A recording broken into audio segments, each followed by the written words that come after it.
नमस्कार, बहुत बहुत स्वागत है आपका। आप देख रहे हैं एबी न्यूज़ में आपका दोस्त जितेंद्र। प्रारंभ करेंगे आज के कार्यक्रम को, लेकिन पहले मुख्य समाचार।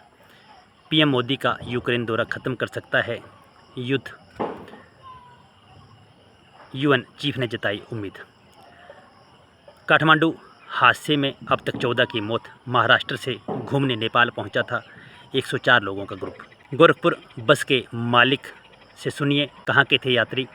चित्रकूट अयोध्या घूमना पहुंचे थे। कोलकाता रेप मर्डर केस के आरोपी की मां बोली, मेरा बेटा बेकसूर, पड़ोसन ने बताया गंदी नज़र वाला। संसद का गेट तोड़ घुसे प्रदर्शनकारी, बांग्लादेश जैसा सबसे बड़ा इस्लामिक मुल्क का जानिए हाल। चंपई सोरेन के मामले में बीजेपी का कितना हाथ, शिवराज के बयान से सियासत तेज। रहें सावधान, बुखार व हाई ब्लड प्रेशर समेत 56 दवाओं पर सरकार का प्रतिबंध। भतीजी से लव मैरिज करने वाले डिप्टी कमिश्नर पर गिरी गाज, वीडियो वायरल होने के बाद सस्पेंड। भारत पर परमाणु हमला कर दूंगा, कौन है वो अंग्रेज माइकल रूटलेज जिसने ये दावा करके मचाई खलबली। मंत्री से मिलने के लिए बदले नियम, रिसेप्शन पर पहले आएगी मेल तभी होगी मंजूरी। अब समाचार विस्तार से। संयुक्त राष्ट्र के महासचिव एंटोनियो गुटरेस ने उम्मीद जताई है कि प्रधानमंत्री की यूक्रेन यात्रा रूस और यूक्रेन के बीच चल रहे युद्ध को ख़त्म करने की मदद कर सकती है। बता दें कि पीएम मोदी यूक्रेन दौरे पर हैं। वह पोलैंड से यहां पहुंचे हैं। संयुक्त राष्ट्र महासचिव के प्रवक्ता स्टीफन डुजारिक ने कहा कि यूएन चीफ को उम्मीद है कि मोदी की यूक्रेन यात्रा से युद्ध समाप्त करने में मदद मिलेगी। उनके यूक्रेन में चल रहे युद्ध के बीच प्रधानमंत्री मोदी की यात्रा के बारे में सवाल पूछा गया। डुजारिक ने जवाब में कहा कि हमने कई राष्ट्राध्यक्षों और सरकार के प्रमुखों को इस क्षेत्र में यात्रा करते देखा है। हमें उम्मीद है कि ये यात्राएं हमें यूएनजीए के प्रस्तावों और अंतर्राष्ट्रीय कानून के अनुसार संघर्ष को हल करने के लिए करीब लाएंगी। मोदी राष्ट्रपति जेलेंस्की के साथ यूक्रेन नेशनल म्यूजियम पहुंचे थे। इस मुलाकात की कई तस्वीरें वीडियो पर सामने आई हैं। दरअसल यहां दोनों नेताओं ने रूस और यूक्रेन के युद्ध में मारे गए बच्चों को श्रद्धांजलि दी, जिसके दौरान दोनों नेता भावुक भी हुए। अगली खबर, नेपाल के तनहू जिले के आईना पहाड़ा में दर्दनाक बस हादसा हुआ, जिसमें 150 मीटर गहरी मास्यागदी नदी में बस गिरने से हादसा पेश हुआ। 14 लोगों की जिसमें मौत हुई है, जबकि 16 लोगों को रेस्क्यू कर लिया गया है। बस में ड्राइवर और कंडक्टर समेत 43 लोग सवार थे। टूरिस्ट बस पोखरा के रिजोर्ट से काठमांडू की ओर जा रही थी। भारतीय दूतावास ने एक्स पर पोस्ट शेयर कर कहा कि काठमांडू जा रही भारतीय पर्यटक बस, जिसमें 43 यात्री सवार थे, 150 मीटर गहरी नदी में गिरी है। रजिस्ट्रेशन नंबर UP 53FT7623 था। महाराष्ट्र सरकार के मंत्री गिरीश महाजन ने कहा कि नेपाल यात्रा पर गए सभी लोग महाराष्ट्र के भूसावल के घनगाम इलाके के रहने वाले थे। अगली खबर, नेपाल के काठमांडू जा रही UP नंबर की बस तनहून जिले में नदी में जा गिरी। इस हादसे में 15 से 18 लोग जान जाने की बात सामने आ रही है। महाराष्ट्र के यात्रियों ने गोरखपुर से नेपाल के लिए बस बुक की थी। पोखरा से काठमांडू जाते समय यह हादसे का शिकार हुई। गोरखपुर में नेपाल गई बस शुक्रवार को सुबह 11 बजे हादसे का शिकार हुई। घटनास्थल पर रेस्क्यू कार्य जारी है। बस में कुल 40 लोग सवार थे। ज़्यादातर महाराष्ट्र भूसावल शहर के रहने वाले हैं। प्रोपराइटर विष्णु शंकर केसरवानी ने बताया कि गोरखपुर से 3 बस, जिनमें 2 बड़ी और एक मिनी ट्रेवलर, यात्रियों को लेकर प्रयागराज से चित्रकूट अयोध्या होते हुए गोरखपुर के रास्ते पर पोखरा पहुंची थी, जहां पर शुक्रवार की सुबह काठमांडू के लिए रवाना हुई। बस में कुल 40 लोग सवार थे। सभी यात्री महाराष्ट्र के भूसावल रहने वाले थे। इन यात्रियों में से कोई भी गोरखपुर का यात्री शामिल नहीं था। वहीं नेपाल सरकार की तरफ से रेस्क्यू कार्य जारी है। भारत का भी एक प्रतिनिधि मंडल मौके पर पहुंचा है। अगली खबर, कोलकाता रेप मर्डर केस को लेकर पूरे देश में गुस्सा है। केस में एक डॉक्टर विटिया की बर्बरता से रेप कर हत्या कर दी गई। इस केस में एक बार फिर दिल्ली के भयानक निर्भया केस की याद दिला दी। जनता से लेकर डॉक्टर्स तक इस घटना का विरोध सड़कों पर आकर हुआ। सुप्रीम कोर्ट ने भी इस मामले में स्वतः संज्ञान लेते हुए सुनवाई और डॉक्टरों की उनकी सुरक्षा पर भरोसा दिया। कानून अपना काम कर रहा है, लेकिन फिर भी कई ऐसे सवाल हैं। सूत्रों के अनुसार आरोपी के घर को बाहर से देखने से घर की आर्थिक हालात सही नहीं लगती है। घर में आरोपी की मां अकेली है। मां ने गेट बंद कर लिया और अंदर से ही सवालों के जवाब दे रही है। रेप और हत्या के आरोपी की मां से जब पूछा तो उन्होंने इतने में 1 सेकंड भी नहीं लगाया और तुरंत जवाब दिया कि भगवान देखेगा, संजय ने गलत नहीं किया है। पिताजी की मौत के बाद वो मेरी देखभाल करता था। अब मैं क्या करूँगी, मुझे तो कुछ पता नहीं। पड़ोस की महिलाओं ने बताया कि संजय गंदा आदमी है, महिलाओं पर बुरी नज़र रखता है, इसलिए देखते ही हम गेट बंद कर लेते हैं। संजय की 4 बहनें हैं और उसकी बड़ी बहन उसी के पड़ोस में रहती है और वह भी उसके कार्यों से खुश नहीं थी। अगली खबर, पड़ोसी देश बांग्लादेश की स्थिति से हम सब वाकिफ़ हैं। चंद महीने पहले यह मुल्क एक फलता फूलता इकोनॉमिक देश था।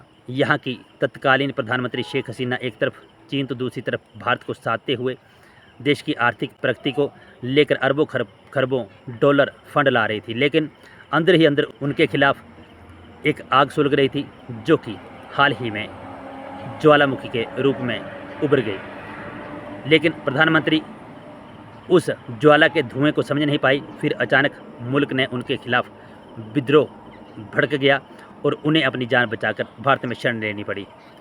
भड़की हिंसा में करीब 1000 के करीब लोग मारे गए हैं। बीते करीब 3 हफ्तों से इस मुल्क में हर व्यवस्था का हाल बेहाल है। अल्पसंख्यक हिंदुओं पर कई हमले हो रहे हैं। पूरा देश अराजक तत्वों के हाथ में चला गया है। खैर, आज हम इस बांग्लादेश नहीं बल्कि भारत में एक करीब मुसलमान मुल्क की बात कर रहे हैं। यह दुनिया का सबसे इस्लामिक मुल्क है और यह भी बीते कुछ सालों से बेहद तेज़ आर्थिक प्रगति कर रहा है। इसकी आर्थिक प्रगति को आप समझ नहीं सकते हैं। इनके रिकॉर्ड्स में आने पर मुल्क में बुलेट ट्रेन चला दी है। यह अत्याधुनिक राजधानी बना रहा, जिस पर अरबों खरबों खर्च हो रहे हैं। कहा जा रहा है अत्याधुनिक राजधानी दुनिया में सबसे विकसित शहर लंदन को भी मात देने वाला है। अगली खबर, चंपई सोरेन के बगावती मूड से झारखंड की सियासत में भूचाल आ गया है। अब इस मामले में केंद्रीय मंत्री शिवराज सिंह चौहान भी कूद गए हैं। शिवराज सिंह चौहान ने झारखंड के पूर्व सीएम चंपई का बचाव किया और हेमंत सरकार पर डायरेक्ट हमला किया। शिवराज सिंह चौहान ने कहा कि चंपई सोरेन को अपमानित किया गया है। हेमंत सोरेन अहंकार में चूर हैं, वे अपने ही लोगों को ठगते हैं। चंपई सोरेन झामुमो के संस्थापक सदस्य रहे हैं। शिबू सोरेन के साथ उन्होंने मिलकर काम किया है। अब उन्हें इस तरह अपमानित किया जा रहा है, यह बहुत ही निंदनीय है।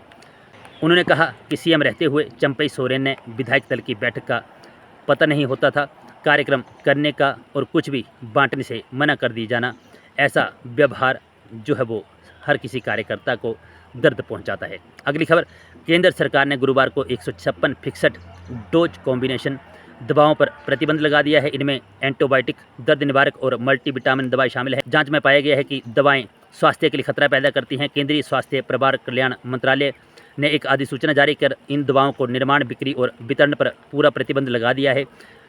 प्रतिबंधित एफसी दवाओं एंटीबायोटिक, एंटी एलर्जेसिक, दर्द निवारक, मल्टीविटामिन और बुखार, हाई ब्लड प्रेशर इत्यादि दवाएं शामिल हैं। नोटिस में कहा गया है कि ये निर्णय औषधि तकनीकी सलाहकार और केंद्र सरकार द्वारा गठित विशेष समिति की सिफारिशों के बाद फैसला लिया गया है। इस मामले की जांच केंद्र सरकार और DTAV द्वारा नियुक्ति एक विशेषज्ञ समिति द्वारा की गई है। अगली खबर, बिहार के बेगूसराय में भतीजी से लव मैरिज करने वाले डिप्टी कमिश्नर को सस्पेंड कर दिया गया है। बता दें, नगर निगम उपनगर आयुक्त शिव शक्ति ने अपनी भतीजी के साथ लव मैरिज की थी। इस मामले में लड़की के परिजनों ने 13 अगस्त को हाजीपुर सदर थाने में अपहरण की शिकायत दर्ज करवाई थी। इसके बाद प्रेमी जोड़ी ने शादी कर ली और उनका वीडियो जारी हुआ। जानकारी के अनुसार बिहार के डिप्टी कमिश्नर शिव शक्ति कुमार को निलंबित कर दिया गया है। डिप्टी कमिश्नर पर आरोप है कि वे लगातार अपने कार्यालय से बिना सूचना से अनुपस्थित रहे। इसके अलावा उन्होंने एक वीडियो वायरल किया है। बता दें कि नगर निगम के डिप्टी कमिश्नर शिव शक्ति ने अपनी भतीजी से लव मैरिज की। हालांकि लड़की के परिजनों ने वैशाली में 13 अगस्त को अपहरण का आरोप लगाकर प्राथमिकी दर्ज करवाई थी। अगली खबर, भारत और अफ्रीका के खिलाफ पहले नस्लवादी टिप्पणी कर विवाद में आ चुका ब्रिटेन का यूट्यूबर माइकल रुटलेस का कहना है कि जो ब्रिटेन के हितों और मामलों में टांग अड़ाने वालों पर परमाणु बम गिरा देगा। इन पोस्ट पर भारतीय लहजे का मजाक भी उड़ाता है और कहता है कि भारतीय मुझे खोजने की धमकी देते हैं, यह उल्टा पड़ता है। माइकल रुटलेस का नाम यूके यूट्यूबर में भारत के खिलाफ एक जहर वाला वीडियो जारी किया है। वीडियो में अमेरिका के छिपे हुए साइलो में कथित परमाणु मिसाइलों को निकालते हुए और दुनिया भर के परमाणु युद्ध को दिखाया गया है।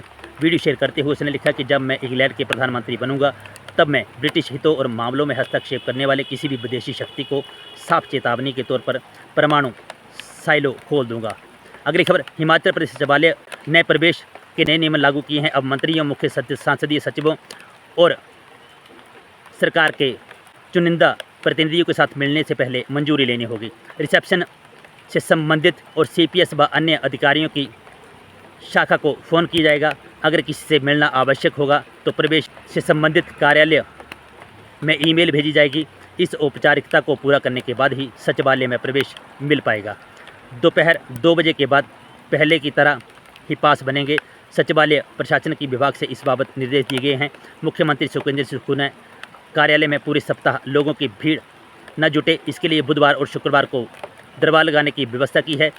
हालांकि 23 अगस्त यानी शुक्रवार को आधिकारिक व्यस्तताओं के कारण आम जनता से मुख्यमंत्री नहीं मिल पाएंगे और ना ही समस्या सुन पाएंगे। यह जानकारी मुख्यमंत्री कार्यालय की ओर से जारी की गई। मुख्यमंत्री सुख का शुक्रवार का दिन आम लोगों से मिलने का होता है। तो बंधुओं, ये थे आज के कुछ अहम समाचार जो हमने आपके साथ साझा की। खबरें पसंद आई हो तो लाइक और शेयर करें। जो दोस्त हमारे साथ नहीं जुड़े हैं वे हमारे YouTube और Facebook पेज को लाइक और फॉलो भी करें। इन शब्दों के साथ फिलहाल के लिए बस इतना ही। बने रहे AB न्यूज़ के साथ। जय हिंद, जय भारत, जय माता।